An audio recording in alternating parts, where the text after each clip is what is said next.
ఇక ప్రేమ ద్విరజులు విడిపోవడంతో శ్రీవల్లి రాక్షసానందానికి అవధులు ఉండవు.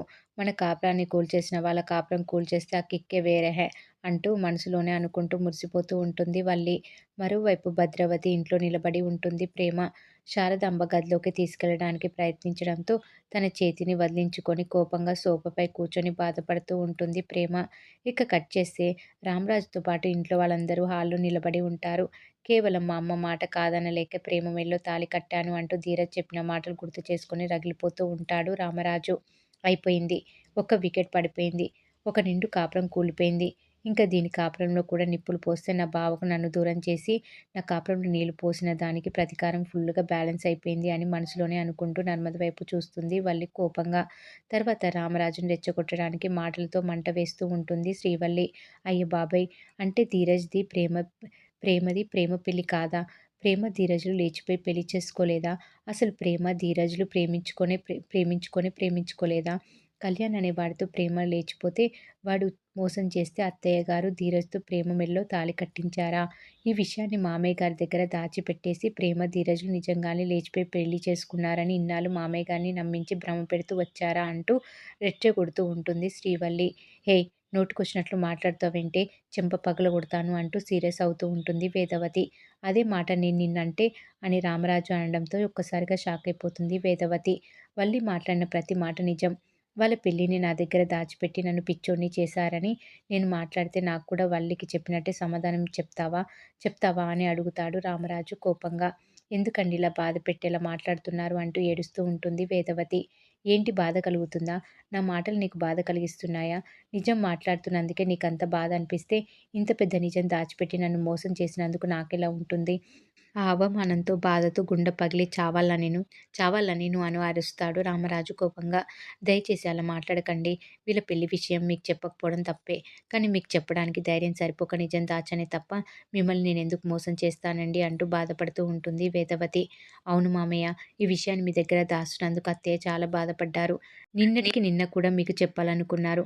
కానీ ప్రేమే చెప్పొద్దని మాట తీసుకుంది అని అంటుంది నర్మద. ఏయ్! నువ్వు మాట్లాడకు. ఈ విషయంలో నీ తప్పు కూడా ఉంది. ఈ రహస్యాన్ని నువ్వు కూడా నాకు చెప్పకుండా దాచిపెట్టావు. నీకు మాట్లాడే అర్హత లేవు. మాట్లాడకు నువ్వు అంటూ వార్నింగ్ ఇస్తాడు సాగర్. రేయ్ నడిపుడా! ఆగరా! వీళ్ళ పెళ్ళికి బాధ్యురాలిని నేనే. నేను చెప్తేనే చిన్నోడు ప్రేమ మెడలో తాళి కట్టాడు. ఈ విషయానికి నీ భార్యకి ఎలాంటి సంబంధం లేదు.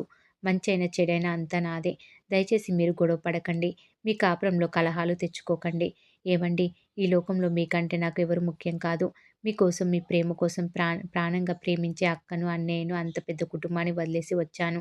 అలాంటి నేను మీ నమ్మకాన్ని మోసం చేసేలా ప్రవర్తిస్తానా చెప్పండి? చిన్నోడు ప్రేమల పెళ్లి జరిగిన పరిస్థితులు బయట పడితే 2 కుటుంబాల మధ్య గొడవలు జరుగుతాయనే భయంతోనే మీకు చెప్పలేదండి అంటూ ఉంటుంది వేదవతి బాధగా. మరి ఇప్పుడు జరిగిందేంటి? గొడవలు కాదా? ఇది ఏదో ఒక రోజు పడే విషయమే కదా! ఎన్ని రోజులు దాచొచ్చు, ఎలా దాచొచ్చు అనుకున్నావు? అసలు వాళ్ళెవరో చెప్పేదాకా ఈ విషయం నాకు తెలియదంటే నాకు అంతకంటే సిగ్గుచేటు, అవమానం ఇంకేముంటాయే అంటూ నిలదీస్తాడు రామరాజు వేదవతిని. అయ్యో! మీరలా అనుకోకండి అంటూ ఏడుస్తూ ఉంటుంది వేదవతి. ఇందాక వాళ్ళేమన్నారే? ఇంత పెద్ద విషయాన్ని నీ పెళ్ళాం నీకు చెప్పలేదంటే దీన్ని బట్టే అర్థమవుతుందిరా నీ పెళ్ళాం నీకెంత విలువిస్తుందో అన్నారు.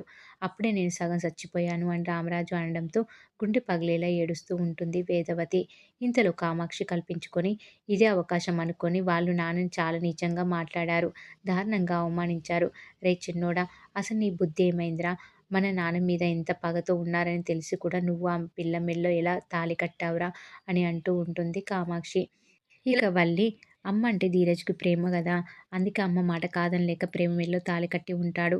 పైగా మేనకోడలిని కోడలుగా తెచ్చుకోవాలని అత్తగారికి మనసులో ఎప్పటినుంచో ఆశ ఉండి ఉంటుంది.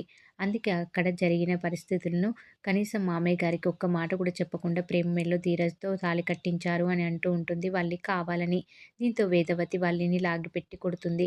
వెంటనే బుజ్జమ్మ అంటూ వేదవతి పైకి చెయ్యెత్తుతాడు రామరాజు. అందరూ ఒక్కసారిగా షాక్ అయిపోతారు. ఇదంతా చూస్తూ సంతోషపడిపోతూ ఉంటుంది వల్లి. కొట్టాల్సింది తన్ని కాదు, నిన్ను. అవును. ఈరోజు ఇదంతా జరగడానికి నువ్వే కదా కారణం అంటాడు రామరాజు కోపంగా. నాన్న, ఒక ఆడపిల్ల మీద అలాంటి పోలీస్ కేసు అయితే తన జీవితం నాశనమవుతుందని అమ్మ ఆలోచించింది. అందుకే తన మెడలో ధీరజ్ చేత తాళి కట్టించింది. అమ్మ చేసిన దాంట్లో న్యాయం ఉంది కదా నాన్న అని అంటాడు చందు. ఆ! ఒక ఆడపిల్ల జీవితాన్ని నిలబెట్టడం కోసం అంటున్నావు. మరి ఇప్పుడు వీడి జీవితం ఏంటి? వీడి జీవితం కూడా నాశనమైపోయింది కదా! అంటాడు రామరాజు.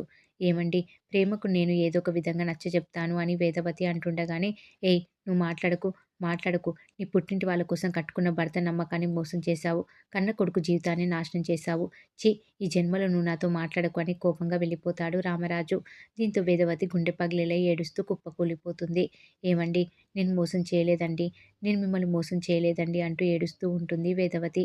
ఇక ఇదంతా చూసి వల్లి సంతోషంతో మురిసిపోతూ ఉంటుంది. నాకు చాలా సంతోషంగా ఉంది. ఆనందంతో ఈరోజు అన్నం తినకపోయినా పర్వాలేదు అని మనసులోనే అనుకుంటూ మురిసిపోతూ ఉంటుంది వల్లి. మరోవైపు భద్రవతి ఇంట్లో బాధగా కూర్చొని ఉంటుంది ప్రేమ. నా మేనకోడలిని నా ఇంటికి తెచ్చుకున్నాను అని మనసులోనే సంతోషపడిపోతూ ఉంటుంది భద్రవతి. అలా నేటి ఎపిసోడ్ కంప్లీట్ అవుతుంది. మరి ఏం జరగబోతుందనేది రాబోయే ఎపిసోడ్‌లో తెలుసుకుందాం.